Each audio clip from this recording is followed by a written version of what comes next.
지금 우리는 그 언약에 대해서 우리가 계속 살펴보고 있습니다. 창세기 15장은 그 주제가, 핵심 주제가 뭐냐면 아브라함의 언약입니다. 언약이 뭔지 알죠? 약속한 계약과 같은 건데요.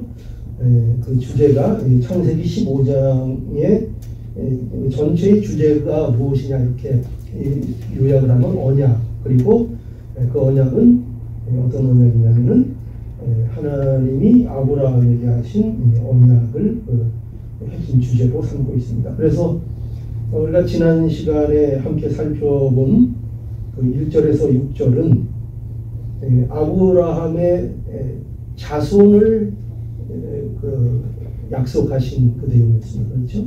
그래서 아브라함의 자손을 무엇과 같이 하늘의 별과 같이 셀 수 없이 많게 해주시겠다 하는 약속이었고요. 그게 1절에서부터 6절의 내용이었고, 이제 오늘 본문인 그 7절에서 21절은 이제 아브라함에게 가나안 땅을 기업으로 주실 것을 약속 다시 하시는 그 내용입니다. 그래서 거기 끝에 보면은 이렇게 쭉 주실 땅을 나열하는 것으로 그 마무리가 되어 있습니다. 그래서 애굽강에서부터 그 큰 강 유브라데까지 내 자손에게 주실 것이다, 주신다, 이렇게 약속을 하고 그 약속을 이제 기록하고 있습니다. 이러한 약속이 어떻게 이제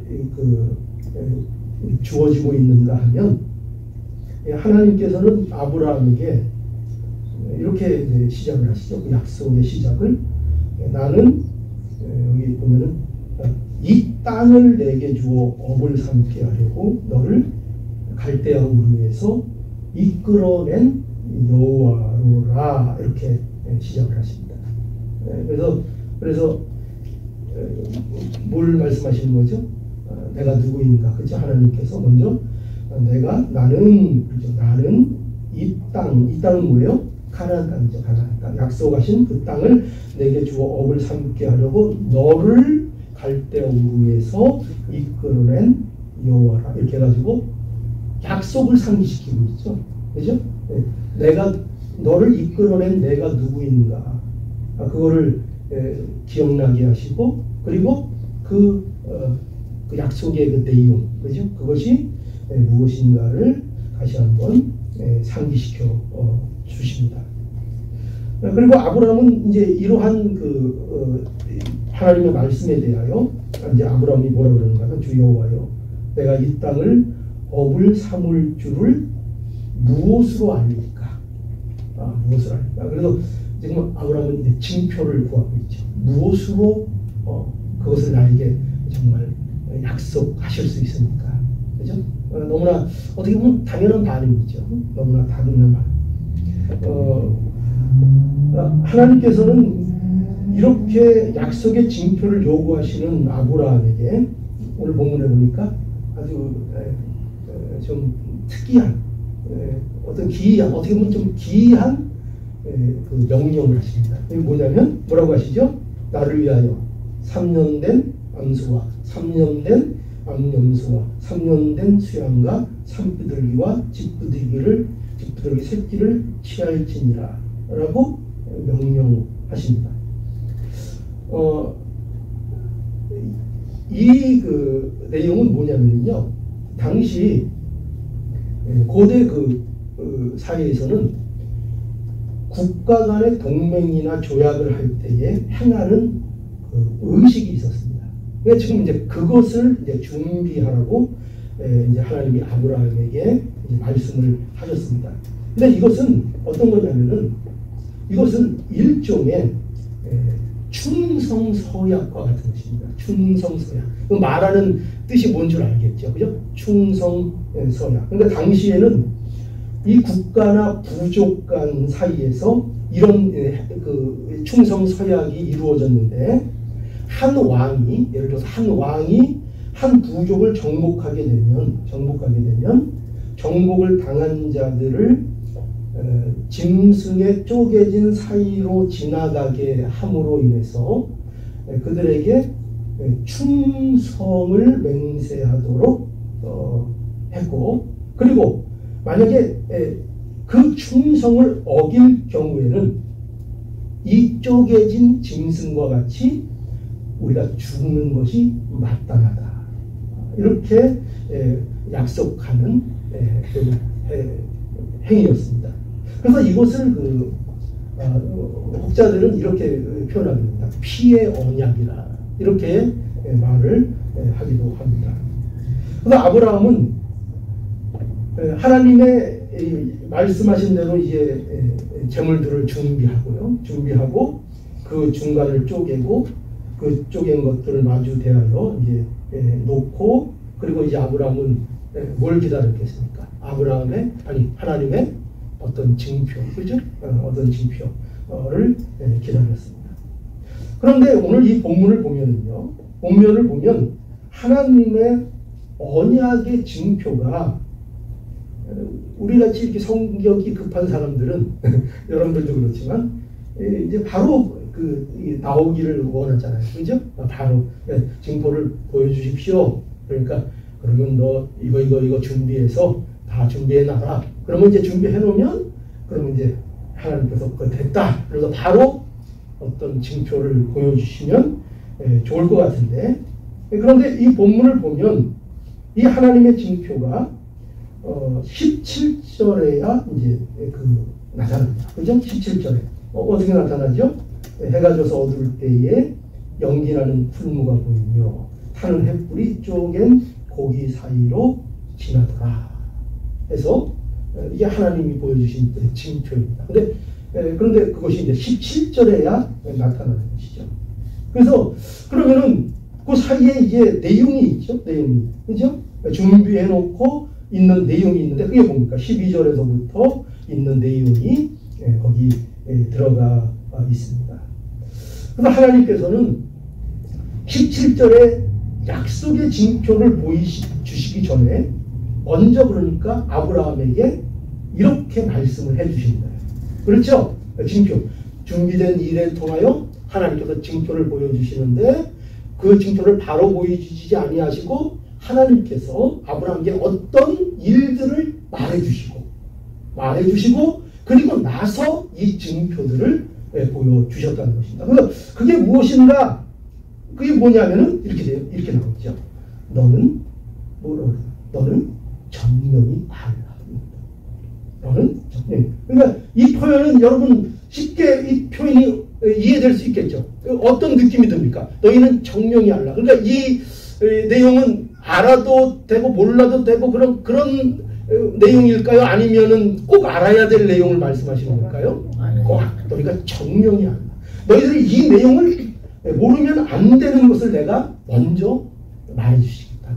그게 뭐냐? 그것이 의미하는 것이 뭔가 하면은 하나님이 아브라함에게 주시는 그 언약에 대해서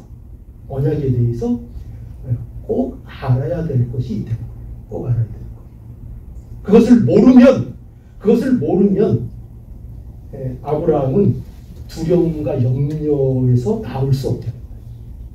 그래서 이 본문을 보면 여기 어떻게 전개가 되고 있는가 하면 본문을 보면 아브라함이 해질 때에 깊이 잠이 들었다 이렇게 돼요. 갑자기 또 아브라함이 잠이 들었대요. 그죠?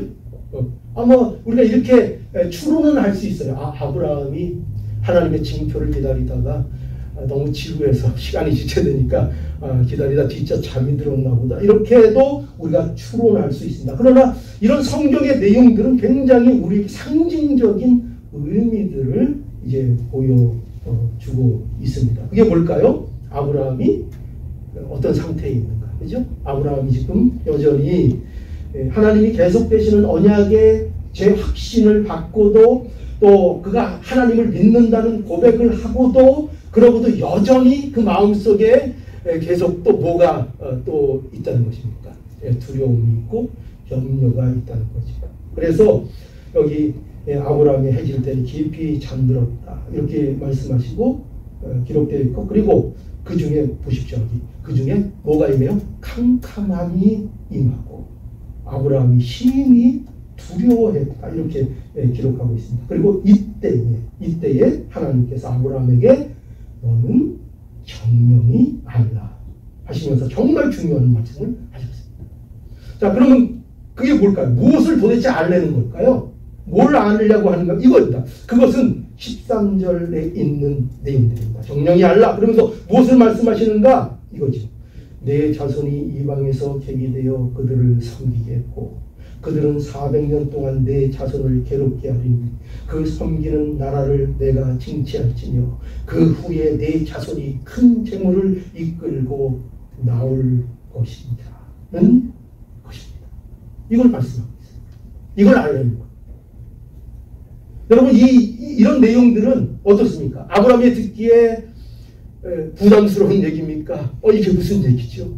어떤 얘기입니까? 이것은 아브라함의 자손이 이제 가나안을 떠나서 이방에서 객이된다는 얘기죠.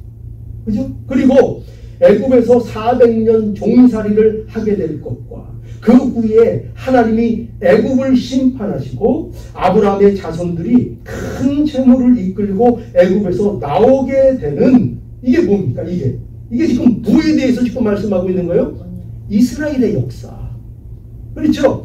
이스라엘의 역사를 말씀하고 계십니다. 그러면서 앞으로 이렇게 될 것이라는 것을 하나님께서 정령이 알라고 말씀해 주셨습니다.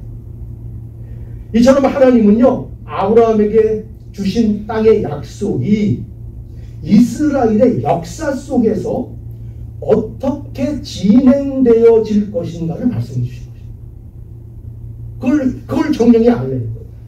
그래서 아브라함은 장수하다가 편히 조상에게 돌아가 장사될 것이며 내 자손은 4대 말에 이 땅은 가나안 땅이죠. 그죠? 가나안 땅을 떠나는데 종살이하고 가나안 땅으로 다시 어떻게 한다는 거예요? 다시 돌아온다는 것입니다. 그래서 하나님께서 이 약속을 이루시는 과정, 하나님의 약속을 이루시는 과정을 아브라함에게 알으라고 말씀해 주셨습니다. 여러분 하나님께서 이 말씀을 하시는 이유가 뭘까요? 왜 이런 말씀을 하실까요? 아브라함은 하나님의 약속에 대하여 뭐 할 필요가 없다는 얘기죠. 염려할 필요가 없다고 말씀하고 있는 것입니다. 보세요. 비록 현실은 어떤 현실이라고요? 현실은 어떻다고요? 하나님의 약속이 이루어지는 모습이라고요? 현실이 아니라고요. 현실은 아무것도 이루어지는 것 같지 않다고요. 상속자도 없고 땅도 한 평 없고 아무것도 이루어지는 것 같지 않은 현실이라고 말하고 있죠. 그래서 우리는 하나님의 약속이 과연 이루어지는 것인가? 왜 이렇게 하나님의 약속이 이루어지지 않는가 할 때에 지금 무엇을 말씀하고 있습니까? 하나님은 아브라함에게 그렇게 지연되는 다 이유가 있다. 그거를 말씀하고 있습니다. 그러니 이거죠. 그러니 뭐하는? 그러니 보아라. 내가 이와 같은 일들을 너희 후손들을 통하여 이루게 하고 그 과정을 통하여 결국 내가 내 뜻을 이룰 것이다. 그러니 뭐예요? 그러니 이것을 이해하고 너희들이 정령이 이것을 알고 그것을 알므로 인하여 이 약속에 대한 굳은 마음을 가지고 두려워할 필요가 있다 없다? 두려워할 필요가 없다. 아브라함이 평안히 장사된 것처럼 그렇죠? 아브라함이 그렇게 얘기해요. 너는 평안히 장사될 것이다. 너는 평안히 하나님 앞에 갈 것이다. 왜? 무엇을 아브라함이 믿으니까요? 하나님의 약속이 정령이 이루어질 것을 믿기 때문이죠. 믿으면 하나님 앞에 평안히 갈 수 있다는 거죠. 여러분 이 아브라함이 겪는 이 두려움과 이 염려는요. 아브라함만 겪는 게 아니죠. 그것이 아닙니다. 이것은 모든 성도들은 이러한 염려와 두려움을 경험합니다. 모든 성도들이 경험을 하는 거예요. 여러분 이스라엘 백성들도요. 광야 40년 이스라엘 백성들이 광야 40년을 보냈죠. 40년을 보내는 동안 이런 생각을 이스라엘 백성들도 했을까요? 안 했을까요? 했죠. 이런 생각을 한 것입니다. 도대체 왜 이 광야의 40년이 우리에게 필요한 것인가? 도대체 이런 일들을 왜 우리가 겪어야 하는가? 그들이 수도 없이 하나님 앞에 되물었을 것입니다. 40년이라는 기간은 짧은 기간이 아니에요. 그죠? 왜 도대체 그 광야를 가야 하는가? 오늘날 우리도 마찬가지죠. 오늘날 우리가 신앙생활을 하면서 여러분 가지는 늘 반복되는 질문이 뭡니까? 하나님 앞에 우리가 잊었다가 계속 삶의 현장에서 질문하는 것이 뭡니까? 여러분들에게 계속해서 숙제로 그 마음에 주어지는 것이 뭡니까? 하나님, 도대체 왜 이럽니까? 그렇죠? 그게 늘 우리의 마음속에 있는 질문 아닙니까? 믿는다고 하면서도, 그죠?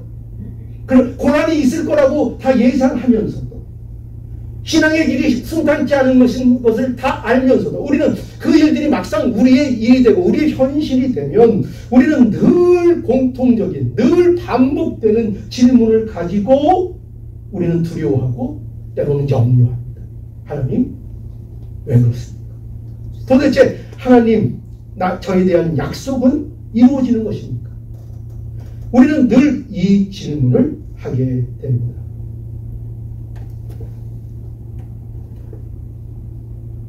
이양 주실 거면 우리 그렇게 생각하지. 이양 주실 건데, 그렇지? 이양 주실 건데 어떻게 됐으면 좋겠어요? 빨리 주셨어요. 이양 주실 거 왜 이렇게 뜸을 드십니까? 이것이 우리의 생각입니다. 그래서 오늘도 하나님은 우리에게 뭐라고 말씀하신다고요? 이스라엘 아브라함에게 말씀하신 것처럼 너희는 정령이 알라 이렇게 말씀하십니다.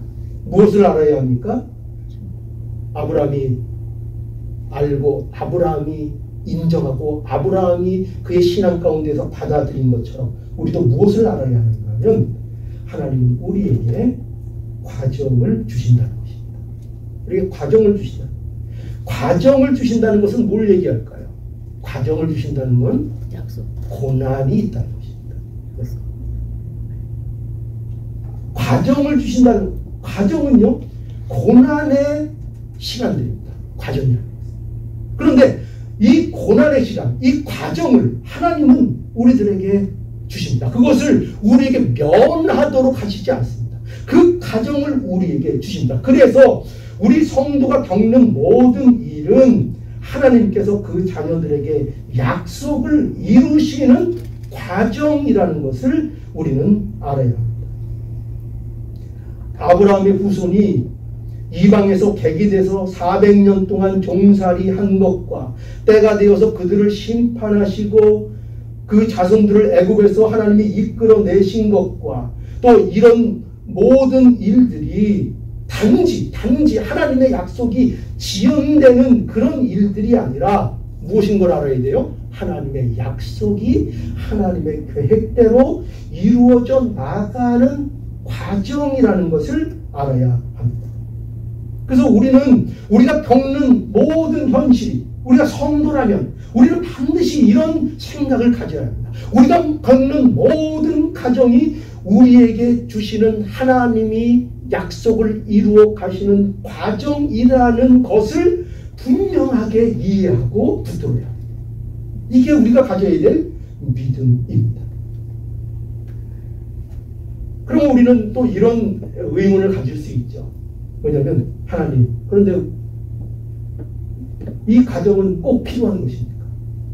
이 과정이 꼭 이런 과정을 도대체 왜 주시는 겁니까? 그런데 왜 주실까요? 이 과정을 우리 면하면 안 됩니까? 이스라엘의 400년 종살이 없으면 더 좋을 것 같죠. 그죠? 그거 없으면 더 좋은 거 아닙니까? 우리는 그렇게 생각할 수 있습니다. 예, 그렇게 능히 생각할 수 있습니다. 그러나 하나님께서 성경을 통해서 오늘 또 이 본문의 말씀을 통해서 우리에게 하시는 말씀은 뭐냐면 이 과정을 통해서만 우리에게 만들어지고 형성되는 것이 있기 때문이라는 것입니다. 이 과정을 통해서 고난을 통해서만 우리에게 형성되는 것이 있습니다. 여러분 그게 뭘까요? 그것이 바로 인내입니다. 그것이 인내이고 그리고 여러분 우리가 그렇게 원하는 열매입니다. 열매라는 것은요, 과정이 없이 열매가 나타나지 않습니다. 인내가 없이 열매가 나타나지 않습니다. 시간이 걸려서 반드시 나타나는 것이 열매이지, 그냥 어느 날 갑자기 뚝 떨어지는 것이 열매가 아닙니다. 그렇죠? 열매는 우리의 치장거리가 아닙니다. 가서 사서 나에게 다루는 액세서리가 아닙니다. 열매는 우리 안으로부터 형성되어져서 우리로부터 나와서 가지에 열리는 것입니다. 바람과 어떤 가뭄과 어떤 휘둘림과 고난과 모든 것들을 겪어내면서 만들어내는 열매입니다. 그 열매. 그래서 하나님께서는 우리에게, 우리 성도들에게 과정을 허락해 주십니다. 로마서 5장 1절에서 4절 보니까요. 그러므로 우리가 믿음으로 의롭다 하심을 얻었습니다. 우리는 뭐로 의롭다 여김을 받습니까? 오직 믿음으로. 그렇죠? 우리는 믿음의 사람들입니다. 얻었으니 우리 주 예수 그리스도로 말미암아, 그래서 우리는 이제 하나님으로 뭘 누리자? 화평을 누리자. 또한 그로 말미암아 우리가 믿음으로 서 있는 이 은혜에 들어감을 얻었으며 하나님의 영광을 바라고 즐거워합니다. 이게 성도의 삶입니다. 그죠? 성도의 삶에는 하나님과의 화평을 누리는 것이 있고 하나님의 영광을 바라보는 삶이 성도의 삶입니다. 그런데 이 삶에 뭐가 있는 줄 아십니까? 이 삶에 환난이라는 것이 있습니다. 이 삶. 그래서 계속 뭐라고 말씀합니까? 3절에 다만 이뿐 아니라 우리가 환난 중에도 즐거워하나니. 그렇죠? 환난 중에도 즐거워하나니. 명심하십시오. 여러분 환난 가운데 있습니까? 명심하십시오. 성도가 어떤 존재라고요? 환난 중에도 뭐 한다고요? 즐거워하나니. 이는 그 이유가 뭐냐? 환난은 인내를. 여러분 지금 환난 당하고 있죠? 여러분들에게 인내가 지금 형성되고 있습니다. 환난은 인내를, 인내는 연단을, 연단은 소망을 이루는 줄 아닙니다. 아멘이죠. 아멘이죠. 여러분 우리에게 고난을 통해서만 만들어지는 것이 있습니다. 과정을 통해서만 만들어지는 것이 있습니다. 하나님 제 인생이 왜 이래요? 아버지 하나님 왜 제 인생이 이렇게 고달파요? 여러분 우리 한변할 수 있고 얼마든지 외칠 수 있습니다. 토해낼 수 있습니다. 그러나 우리가 그 외침 속에서 뭘 반드시 알아야 하는가? 그 모든 것들을 통해서 하나님께서 나를 오늘날까지 만드셨다는 사실을 또한 우리는 믿음으로 인정해야 합니다. 우리에게 있어서 쓸데없었던 과거는 없습니다. 그렇게 내가 지겹게 생각했던 그 과거도 오늘날 성도에게는 뭡니까? 하나님 나를 만들어 가시는 하나님의 손길이었다는 것을 여러분들이 꼭 알아야 합니다. 여러분 공을 잘 펴려면, 여러분 요새 축구가 굉장히 또 열풍입니다. 손흥민이 해트트릭을 해서 저희가 한 일주일이 기분이 좋았습니다. 여러분 공을 잘 차려면 뭘 해야 합니까? 훈련을 해야죠. 훈련을 해야죠. 공을 잘 차려면 훈련을 해야지 착하다고 공을 잘 차는 게 아닙니다. 뭘 해야 돼요? 공을 잘 차려면 착한 게 중요한 게 아니라 훈련을 해야 하는 것입니다. 여러분 훈련은 어떤 겁니까? 고난의 과정. 고난의 과정입니다. 여러분 우리 어떤 사람들은 이런 것 때문에 많이 어려움을 당하는 경우도 있습니다. 술, 담배, 마약 이런 것들로 인하여 참 어려움을 겪는 분들이 있습니다. 여러분 이런 거 어떻게 끊게 되죠? 착하면 이런 게 끊어지던가요? 이런 게 착하다고 끊어집니까? 아니다. 우리는 그런 것들을 언제 끊을 수 있는가 하면 그것으로 인하여 얻는 만족보다 그것으로 인한 고통이 더 클 때 그것을 끊게 됩니다. 정말로 그렇습니다. 아직 안 그렇다면은 아직 그거로 인한 만족이 자기가 당하는 고난보다 더 더 크지 않기 때문입니다. 아직도 살만하기 때문입니다. 아직도 다리를 뻗칠만 하기 때문입니다. 정말 죽을 것 같고 정말 그 고통이 정말 몸서리치고 몸서려지고 발음이 잘 안 돼. 그럴 때에 우리는 그것을 끊게 되는 것입니다. 여러분, 사람은 이걸 알아야 돼요. 왜냐하면 여러분, 또 여러분을 제가 실망시키는 얘기를 해드리는데요. 뭐냐면 사람은요 정상이 아닙니다. 사람은 정상적인 상태가 아니라는 것을 여러분 언제나 잊지 마셔야 됩니다. 여러분들은 사람은 하나님께 대하여 반역한 존재라는 것을 언제나 잊지 않아야 됩니다. 그 마음이 전적으로 부패한 존재라는 것을 알아야 합니다. 그래서 헛된 희망을 갖지 마십시오. 사람은 좋게 잘해주면 잘 될 거라는 착각에서 벗어나십시오. 여러분, 사람은 좋게 해준다고 좋게 되는 존재가 아닙니다. 물론 다 그렇다는 건 아닙니다. 좋게 되는 분도 있습니다. 그러나 요점 뭐냐? 그 좋게 해주면 무조건 사람들이 다 좋게 될 거라는 환상에서 벗어나십시오. 환경이 좋아지고 조건이 좋아지고 모든 것이 좋아지면 그 사람은 반드시 좋은 사람이 될 거라는 착각에서 벗어나십시오. 인간은 그럴 만한 존재가 아닙니다. 잊지 마십시오. 인간은 다 정상적이지 않습니다. 누구에 대해서 반역한 존재라고요? 우리를 만드신 창조주이신 하나님께 대하여 반역한 존재입니다. 악랄한 존재라고요. 인간은. 우리는 언제나 이것을 잊지 않아요. 그래서 사람은요 고난으로 만들어지고 사람은 고난으로 성장을 하는 것입니다. 여러분, 쇠를 단련하기 위해서는 뭘로 해야 됩니까? 불로 가열합니다. 몇 천도 되는 불로 그 쇠를 가열해서 거기다가 가열한 걸 묻어 찬물에 넣다가 빼서 또 어떻게 합니까? 망치로 후려쳐야 됩니다. 막 때려쳐야 됩니다. 또 웬만큼 되면 또 불에 담궜다가 물에 식혔다가 또 때려치고. 여러분, 쇠가 단련되는 것은요, 쇠가 귀하다고 쇠를 잘 감싸주고 잘 보듬어주고 잘 보관해준다고 쇠가 단련되는 것이 아니에요. 어떻게 해야 단련돼요? 네, 불에 가열하고 망치로 힘있게 내려쳐야 합니다. 그래야 쇠가 단련이 되는 것입니다. 여러분, 왜 이러한 과정을 우리에게 주시는가 이해하려면 우리는 먼저 이런 하나님의 우리에 대한 어떤 하시는 일들에 대하여 우리가 이것을 잘 이해하려면 먼저 우리가 꼭 이해하고 알아야 될 것이 있습니다. 뭐냐면 그것은 우리에게 약속을 주신 분 뿐만 아니라 우리에게 이 고난을 주신 분, 이 분은 다름 아닌 누구라고요? 하나님이시다. 이거를 우리가 잊지 않아요. 하나님이시고, 그리고 그 약속을 받은 우리는 또 누구요? 그의 자녀라는 사실을 알아야 합니다. 이것이 전제되어야 이것이 이해가 됩니다. 그냥 우리가 그저 사람은 강하게 키워야 돼. 그래서 애들을 막 주워 패고. 지금 그렇게 하라는 얘기입니까? 그거 얘기 아니에요.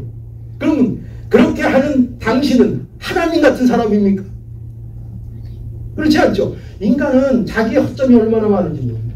자기의 부족함이 얼마나 많은지는 모릅니다. 자녀를 통해서 자기 한을 풀려고 하는 사람들이 얼마나 많은지 모릅니다. 자녀를 사랑한다고 하지만 얼마나 우리들은 부족한지 모릅니다. 그러나 하나님, 우리에게 이것을 요구하시는 하나님은 다릅니다. 하나님은 어떤 분이에요? 하나님은 온전하신 분, 완전하시고 전능하신 분입니다. 이 하나님이 우리에게 약속을 주셨고 이 약속을 받은 우리는 하나님의 자녀라는 이 사실 안에서 우리는 우리에게 주시는 이 고난이라는 것을 우리는 이해해야 하는 것입니다. 그래서 하나님은요, 그의 자녀들에게 인간이라는 존재가 가장 가질 수 있는 가장 고귀한 것을 주기를 원하십니다. 하나님은 그걸 원하세요. 하나님은 그래서 이 일에 우리를 너무나 잘 아시고 하나님은 우리를 어떻게 다루어야 하실지를 하나님은 너무나 잘 아십니다. 그죠? 너무나 잘 아시죠. 나 자신보다 누가 나를 더 잘 아세요? 하나님이요. 내 생각엔 이게 나에게 필요할 것 같은데 하나님은 나에게 다른 걸 주실 때가 있어요. 왜? 하나님이 나를 더 잘 아시니까요.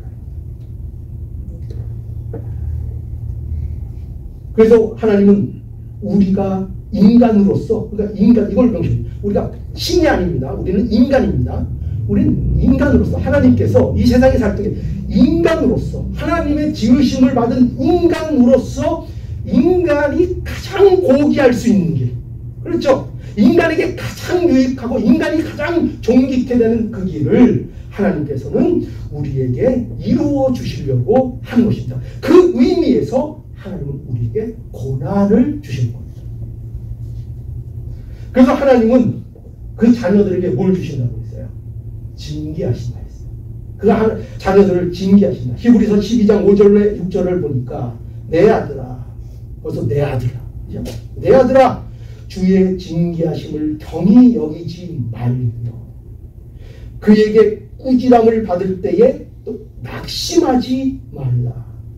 중요하죠? 징계가 있을 때, 주님의 징계가 그 자녀들에게 있을 때 그 징계를 어떻게 여기지 말라? 이것도 아무것도 아니야. 뭐 어쩌다 이런 일 생기는 거겠지. 뭐 이런 일 갖고 뭐 쪼잔하게 그렇게 경히 여기지 말며 그에게 꾸지람을 받을 때에 또한 그것 때문에 뭐도 하지 말라? 낙심하지 말라. 낙심하지 말라. 그러면서 주께서 그 사랑하는 자를 징계하시고 그의 받으시는 아들마다 책찍질 하심입니다. 여러분, 징계는 자녀에게만 주시는 거예요. 징계는요. 자녀가 아닌 자들에게는 뭘 주세요? 심판, 형벌을 주세요. 자녀이기 때문에 징계를 주시는 거예요. 왜 징계입니까? 왜 징계하시는가? 고난을 통하여만 우리에게 형성되는 것이 있기 때문이지. 자녀들에게 징계는 단순한 벌이 아니고 우리에게 주시는 고난입니다. 고난입니다. 이스라엘 백성들에게 애굽의 종살이는요, 보세요. 그들이 얼마나 자유가 중요한지를 아는 과정이었어요. 그렇죠? 애굽에서의 괴로움이 없었다면 그들이 과연 가나안 땅으로 나갔을까요? 그 괴로움이 없었다면, 애굽에서 주인 노릇했더라면 그들이 과연 가나안 땅으로 갈 마음이 그들에게 있었을까요? 하나님이 모세를 통해서 그들을 인도할 때에 그들이 끝까지 반항하지 않았겠습니까? 여러분, 하나님은요, 놀랍게도 이스라엘을, 참 놀라요. 이스라엘을 애굽이라는 고난의 장소에서 기르셨어요. 이걸 놓치면 안 됩니다. 우리는 고난, 그거 없었으면 좋겠죠. 고난의 때는 나에게 면제됐으면 좋겠죠. 그런데 하나님은 이스라엘 백성들을 어디에서 기르시고 준비시켰는가? 애굽 땅에서였어요. 모세도 어디에서 교육을 받았어요? 애굽 땅에서 모든 학문을 그가 배웠어요. 그리고 그를 또 하나님께서 필요에 따라 광야로 또 인도하셨죠. 애굽에서 그 모든 것들을 준비케 하셨어요. 고난의 장소에서 준비하게 하셨어요. 놀랍게도 광야도 고난의 장소였어요. 광야도요. 애굽도 고난의 장소였고 광야도 고난의 장소였어요. 하나님께서 계속 성도들을 고난의 장소로 몰아가십니다. 거기를 통해서 뭘 하신다고요? 거기를 통해서 기르시고 준비하십니다. 여러분, 또 놀라운 사실을 말씀드릴까요? 그들이 애굽에 나와서 광야를 지날 때 성막을 건축했습니다. 성막을 지었습니다. 그 성막을 무엇으로 지었는 줄 아세요? 그들이 뭐가 있었겠습니까? 애굽에서 가져 나온 재물로 성막을 지었어요. 애굽에서 준비된 것으로 성막을 지었다. 그 애굽 생활이 필요 없는 것이었을까요? 아니요. 모든 하나님의 계획 아래 있었던 준비의 과정이었다는 것을 우리는 알아야 합니다. 성도에게 고난의 장소는 허비의 시간이 아니고 그냥 고통의 시간이 아니라는 것을 알아야 합니다. 여러분 생각해 보세요. 제가 또 여러분들의 마음을 또 찔릴 거예요. 우리에게 생각해 보세요. 가슴에 손을 얹고 우리에게 고난이 없었다면 과연 우리는 이 신앙의 자리에 올 수 있었을까요? 이 자리에 올 수 있었을까요? 아니요. 아니, 결코 아니에요. 저부터 아니에요. 저부터. 저에게 하나님이 겪게 하신 고난의 과정, 그 인생의 과정이 저에게 없었더라면 제가 지금 이 자리에 있지 않을 거예요. 여러분, 고난이 우리를 이 자리로 이끌었습니다. 아니, 정확하게 말하면 하나님께서 고난을 이용하셔서 우리를 하나님 곁에 그래도 붙어 있게 하신 거예요. 고난 때문에 우리 중에 누가, 여러분 냉철하게 생각해 보세요. 우리 중에 누가 고난 없이 주님을 찾을 자가 있겠어요? 누가 고난 없이 하나님을 갈망하는 자가 있겠어요? 그래서 저는 고난 없이 세상에서 무조건 형통하고 잘 된다고 결코 부러워하지 않습니다. 제가 거짓말 하는 것 같습니까, 여러분? 저는 그런 사람, 세상에서 성공하고 부를 누리고 아무리 세상의 모든 것 다 가진 자라 할지라도 저는 눈꽃만큼도 부럽지 않습니다. 저는 부럽지 않습니다. 여러분, 누가 하나님께 나옵니까? 누가 나와요? 고난 있는 자가 하나님 앞에 나와요. 누가 하나님을 갈망한다고요? 고난 속에서 하나님을 갈망하게 됩니다. 왜 그렇다고요? 인간이 그렇다. 인간은 그렇게 밖에는 하나님 앞에 나올 수 없는 존재라고. 다윗의 시편을 보아도 마찬가지예요. 다윗의 시편을 보아도 여러분 놀랍지 않습니까? 여러분 우리 금요일도 계속 시편을 보고 있는데 시편의 내용을 보아도 늘 다윗의 고백은 고난입니다. 보십시오. 한번 쫙 보십시오. 거의 대부분이 다 고난 중에 하나님을 찾는 내용이에요. 전부 다. 왜 그럴까요? 왜 그럴까요? 다윗도 고난 없이는 하나님을 찾는 일이 별로 없어요. 여러분, 다 시편의 기록, 다 언제 다윗이 다 무엇 때문에 그것들을 노래하고 그걸 지은 거예요? 어떻게 해요? 고난이 있었기 때문에 다 지은 거예요. 고난이 없었다면 하나님을 찬양하지 이렇게 찬양하지 않았을 거예요. 그래서 아마도 다윗에게 평안한 때가 있었겠죠. 범죄할 때, 그죠? 밧세바와 번제할 때 늘어지게 낮잠 자고 나서 그럴 때가 있었겠죠. 고난이 없을 때가 있었겠죠. 모든 것이 잘 된다고 생각할 때가 있었겠죠. 그러나 여러분, 그것이 유익이 되지 않았습니다. 그때에 하나님을 전심으로 찾지 않았습니다. 다윗은 고난이 있을 때에 하나님을 전심으로 찾았습니다. 여러분, 고난이 있으세요? 어려움이 있으세요? 네. 죽겠어요? 네. 그럼 지금 뭐 할 때예요? 하나님 찾을 때 아닙니까? 그런데 우리가 하나님을 안 찾으면 안 되죠. 그래서 오죽하면 시편 119편 71절에 보니까 이렇게 고백하고 있죠. 고난 세상에 유익될 것이 없어서. 뭐가 유익이라고요? 고난 당한 것이 내게 유익이라. 이 고백을 들어보세요. 이거 괜히 한 고백이에요? 아니죠. 진심으로 다윗이 그 인생의 모든 일을 겪고 그것을 근거로 하여 한 고백이잖아요. 내가 살아보니, 내가 겪어보니 그저 모든 것이 편하고 잘 될 때가 내 인생에 유익되는 시간인 줄 알았는데 아니었더라. 고난이 있을 때 내가 비로소 하나님을 갈망했고, 고난이 있을 때에 내가 비로소 바로 서고, 고난이 있을 때에 내 안에 있었던 부패성들이 제거되더라. 고난이 나에게 유익이더라. 그 고백을 믿음으로 하고 있는 거예요. 여러분, 바울을 보십시오. 바울의 이 고백도 보세요. 내가 그리스도를 위하여 약한 것들과 능력과 궁핍과 핍박과 곤란을 기뻐하노니 이는 내가 약할 그때에 곧 강함이야. 이렇게 고백을 했어요. 그러면서 왜 이런 고백을 하는가? 이 대표적인 예를 드는 게 무엇이었는가 하면요, 다윗은 내게 육체의 가시가 있다 그랬어요. 육체의 가시. 이 육체의 가시가 뭘까요?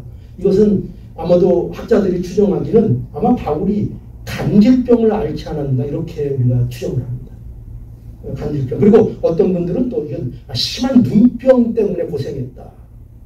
이렇게 저도 눈이 나빠서 때때로 이렇게 뭐 할 때 보면 이렇게 아주 어려움을 겪을 때가 있는데 정말 눈이 너무 안 좋아서 하는 일들에 많이 지장을 받은 것 같아요. 그래서 그것이 무엇이 되었든지 간에 바울은 이 육체의 가시로 인하여 고난이 크다는 것을 고백했어요. 아 정말 우리가 편한 얘기를 하면 지긋지긋하다. 이 질병 이거 좀 어떻게 좀 안 고쳐지나? 그런데 바울은 뭐라고 고백한가? 이 육체의 가시가 뭐라고 고백하고 있는 거예요? 그럼에도 불구하고 이 육체의 가시가 자신을 높아지게 하지 않게 하시는 하나님의 복이라고 고백을 했어요.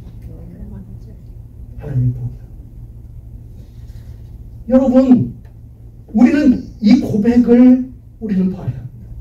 우리에게도 육체의 가시가 있죠. 육체의 가시가 있죠.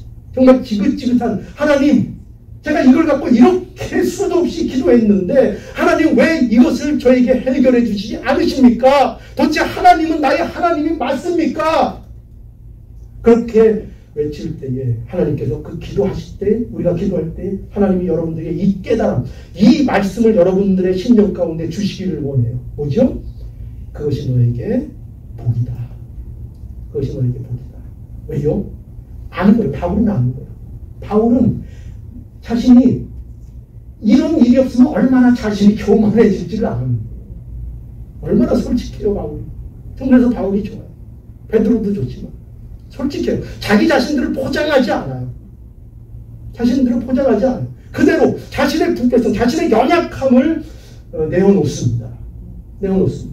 그리고 이것이 오히려 세상에서는 짐이 되고 약함이 되고 사람들의 흉거리가 되지만 이것이 나의 복으로 역사한다. 이것이 나의 복이다. 이것이 바울의 고백이었습니다. 여러분들도 이 고백이 있어지는 인생이 되길 바랍니다.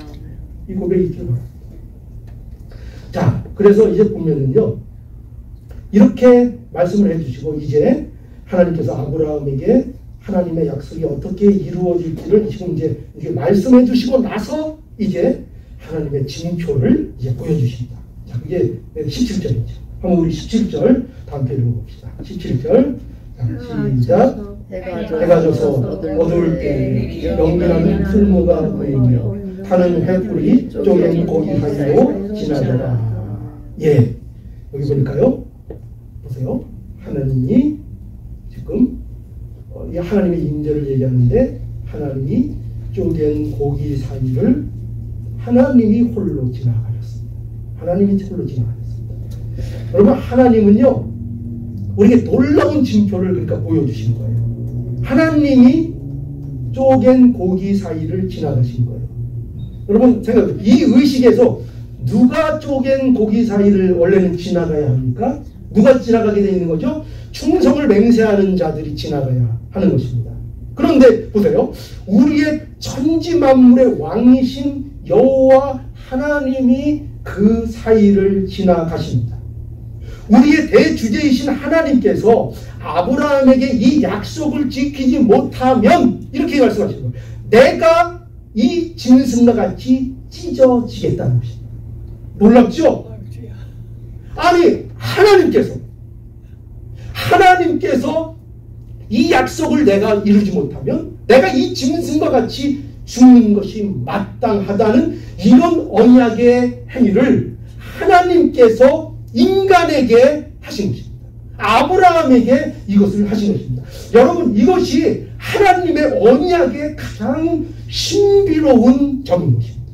하나님의 언약은 보세요. 하나님의 언약은 하나님의 신실함으로 이루어집니다. 이게 기독교의 신비입니다. 하나님의 언약은 아까 세상의 국가 간의 언약과 완전히 다르죠. 약자, 정복당한 자, 그게 강요되었습니다. 그 약속을 충성을 어기면 너희는 이 짐승처럼 찢어질 것이라고 맹세를 강요했습니다. 그러나 하나님이 우리에게 주시는 약속은 어떤가 하면 이 약속이 이루어지지 않으면 내가 찢어질 것이다. 내가 죽임을 당할 것이 마땅하다. 이것이 하나님의 언약입니다. 이게 하나님의 언약이요. 기독교 신앙이 우리에게 보여주는 우리의 구원의 신비입니다. 놀라운 것이죠. 여러분, 예수 그리스도의 십자가와 부활로 인한 대속의 사건이 여러분 어떻게 완성되었죠? 그 예수 그리스도의 십자가와 그 대속의 부활의 대속의 사건이 어떻게 완성이 될 수 있었습니까? 우리의 성실함이 거기에 작용했습니까? 우리의 어떠함이, 우리의 의의가, 우리의 경건함이, 우리가 어떠함이 예수 그리스도의 십자가와 부활의 대속의 은혜에 우리가 기여를 했습니까? 아닙니다. 아닙니다. 오히려 완전히 반대입니다. 우리는 그것을 거부한 자들입니다. 우리는 그것을 거절했고 우리는 그것을 방해한 자들입니다. 그런데 하나님이 예수 그리스도를 통해서 죄인들의 구속을 완성시켜 주셨습니다. 여러분, 우리가 믿음으로 살아갈 수 있는 것, 그것은 또 우리가 소망을 가지고 오늘을 살아갈 수 있는 것은 우리의 성실함 때문이 아닙니다. 아닙니다. 결코 아닙니다. 뭐 때문이에요? 하나님의 신실하심 때문입니다. 하나님의 신실하심이 우리의 소망이라는 것은 우리가 오해하지 마십시오. 우리가 무엇을 해도 좋다는 얘기가 아닙니다. 또 못된 사람들 얘기할까요? 예정론 얘기하면 꼭 못된 사람들 있어요. 예정론. 하나님께서 우리를 어떠한 일이 있어도 우리를 구원하실 것이며 우리를 원하시는 것으로 이끌어 가실 것이며 하나님이 모든 것을 예정하시고 그러면 우리는 어떤 인간적인 본성은 그러면 우리는 마음대로 해도 되겠네요. 그러나 그런 뜻이 아닙니다. 하나님께서 우리의 일들을 예정하셨다는 것은 그렇게 우리가 이제 아무렇게나 살아도 된다는 그런 말씀을 하고 있는 것이 아니라, 그런 것이 아니라 이것은 우리가 믿음으로 살려고 할 때 그것이 비록 안 된다, 우리 마음대로 안 된다 할지라도, 그렇죠? 여러분, 우리가 믿음으로 살려고 하는데 마음대로 될 때가 더 많습니까? 안 될 때가 더 많습니까? 안 될 때가 더 많죠. 안 될 때가 더 많을 때에, 그때에 실망하지 말는 것입니다. 그것이 사실은 예정론이 갖고 있는 가장 중요한 포인트입니다. 너희들 마음대로 살려는 것이 아니라 너희들이 믿음으로 살려고 노력하지, 너희들 신자 맞지, 믿음으로 애쓰지, 그런데 그 애씀이 뜻대로 안 되지, 안 된다고 낙담하지 마, 낙심하지 마, 포기하지 마. 하나님께서 반드시 약속을 이루어 주실 거야. 이게 우리에 대한 예정입니다. 그러니 우리가 낙담할 것이 없습니다. 하나님의 신실하심이 우리의 소망입니다. 하나님의 신실하심이 우리에게 위로가 되는 것입니다. 여러분, 이러한 위로는 믿음으로 사는 자들에게 주시는 위로라는 것을 알아야 합니다. 여러분, 제가 여러분들에게 이제 묻겠습니다. 우리와 연약하신 하나님은 신실하십니까? 어째 이렇게 목소리에 자신이 없으십니까? 그런 하나님 신실하지 않다고 생각하시면 굳이 하나님을 믿을 필요가 없죠. 그죠? 여러분들이 믿는 하나님, 우리와 언약하신 그 하나님은 신실하십니까? 예, 신실하십니다. 그러면 여러분들에게 묻겠습니다. 또 여러분들은 신실합니까? 아니요. 예. 고맙습니다. 솔직하게 말씀하셔서 고맙습니다. 우리는 신실하지 않습니다. 우리 자신에게는 믿을 것이 없습니다. 하나님의 신실하심이 우리의 소망입니다. 여러분, 이 신실하신 하나님을 바로 알 때에 우리에게 진정한 마음의 평화가 있게 됩니다. 하나님께서 아브라함에게 뭐라고 약속하셨다고요? 너는 장수하다가, 그죠? 장수는요, 여기서 말하는 장수는 그냥 오래 사는 거 얘기하는 게 아닙니다. 이 장수는 하나님과 동행하는 것을 얘기합니다. 그러니까 명심하세요.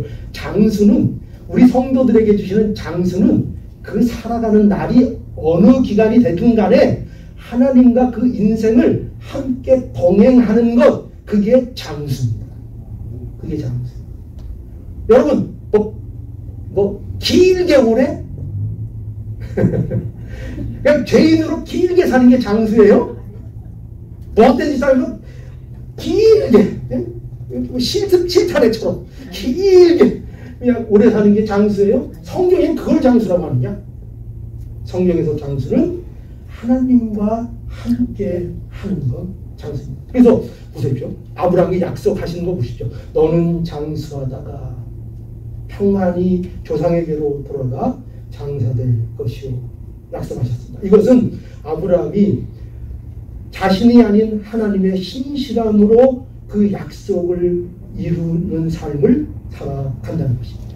그 삶을 아브라함이 살아가게 된다는 것입니다. 그래서 하나님을 신뢰함으로 아브라함은 무엇을 맡게 된다고요? 노년을 맡고 하나님을 신뢰함으로 그 천국의 죽음을 받아들일 수 있게 된다는 것입니다. 여러분, 이게 복입니다. 성도의 여정은요, 천국 가는 여정입니다. 우리는 이러한 하나님 되심을 신뢰할 때에 하나님이 어떤 하나님이신가, 어떻게 신실하신 하나님이신가를 우리가 알 때에 우리는 비로소 마음을 놓을 수 있습니다. 마음을 놓고 어떻게 해요? 평안히 갈 수 있는 겁니다. 갈 수 있는 겁니다. 예수 그리스도께서 이루신 하나님의 진실하심으로 인하여 우리는 오늘도 아브라함이 우리에게 그렇게 보여주었던 것처럼 우리는 우리의 조상에게로 평안히 잠들 것입니다. 이것이 하나님을 신실하게 여기고 믿는 자들의 천국 가는 여정입니다. 그러니 예수 그리스도를 이루신 하나님의 신실하심으로 인하여 우리는 염려할 것이 없습니다. 기도하시겠습니다.